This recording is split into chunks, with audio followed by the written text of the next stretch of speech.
সভা, তার মাঝে বেনাচিতি বাজারে আমন্ত্রণ পত্র বিলি করছেন সুকান্ত মজুমদার।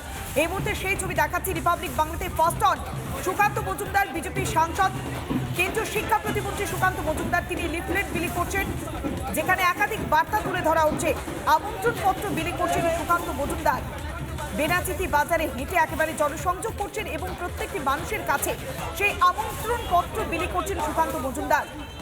সেখানে তাকে ঘিরে সাধারণ মানুষের যে উৎসাহ চোখে পড়ছে, মানুষজন অধীর আগ্রহ অপেক্ষা করে আছেন প্রধানমন্ত্রী নরেন্দ্র মোদী কি বার্তা দেবেন। দুর্গাপুরবাসীর জন্য আপনি কি বলতে চাইবেন, কারণ এই শিল্প তালুক দীর্ঘদিন ধরে বঞ্চিত? দেখুন, আমি আজকে মাননীয় প্রধানমন্ত্রী আসছেন সেই পবিত্র দিনে আমি দুর্গাপুরবাসীকে কেন্দ্রীয় প্রতিমন্ত্রী, ছোট্ট একজন ভারতীয় জনতা পার্টির কর্মী হিসেবে তাদের আশ্বস্ত করছি 26শে বিজেপির সরকার তৈরি হওয়ার পর দুর্গাপুর শিল্পাঞ্চলের পুনরুত্থান ঘটবে। দুর্গাপুর শিল্পাঞ্চলকে আবার আগের জায়গায় পৌঁছে দেওয়ার দায়িত্ব আমাদের। আমরা করতে জানি, কিভাবে করতে হয়।